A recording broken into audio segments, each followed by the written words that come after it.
अस्सलाम वालेकुम दोस्तों। झूठा नबी नंबर 7 बयान बिन सिमान। ये शख्स नबूवत का दावेदार था और अहले हुनूद की तरह तनासुक और हुलूल का कायल था। उसका दावा था कि मेरे जिस्म में खुदाए जुलजलाल की रूह हुलूल कर गई है। ये भी कहता था कि मैं इसमें आज़म जानता हूँ और उसके ज़रिए ज़ोहरा को बुला लेता हूँ। उसके पैरू उसको इसी तरह खुदा का अवतार मानते थे जिस तरह अहले हुनूद रामचंद्र जी और कृष्ण जी को।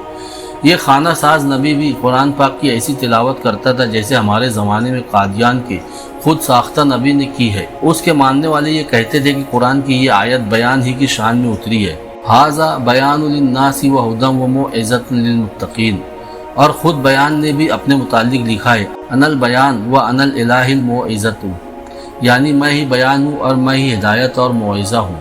बयान ने अपनी खाना साज नबूवत की दावत हज़रत इमाम मोहम्मद बाकिर जैसी जलीलुल क़द्र हस्ती को भी दी थी और अपने एक ख़त में जो अपने कासिद अम्र बिन अफ़ीफ के हाथ इमाम मौसूफ के पास भेजा, उसने लिखा था, तुम मेरी नबूवत पर ईमान ले आओगे तो सलामती में रहोगे और तरक्की करोगे। तुम नहीं जानते कि अल्लाह किसको नबी मानता है।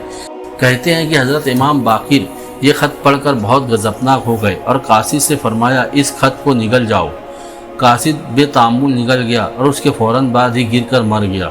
उसके बाद हज़रत इमाम मोहम्मद बाकिर ने बयान के हक़ में भी बद्दुआ फरमाई। बयान कुरान की आयत वहुवल्लज़ी फ़िस समाई इलाहन व फ़िल अर्ज़ि इलाहा कि ये तावील करता था कि आसमान का इला और है और ज़मीन का और, मगर आसमान का इला ज़मीन के इला से अफजल है। बयान की हलाकत खालिद बिन अब्दुल्ला हाकिम कूफा ने मुगीरा बिन सईद के साथ ही बयान को भी गिरफ्तार करके दरबार में बुलाया। जब मुगीरा हलाक हो चुका तो खालिद ने बयान से कहा, अब तेरी बारी है।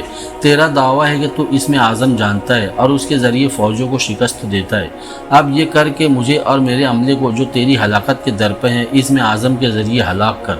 मगर चूँकि वो झूठा था इसलिए कुछ न बोला और खालिद ने मुगीरा की तरह उसको भी ज़िंदा जला दिया।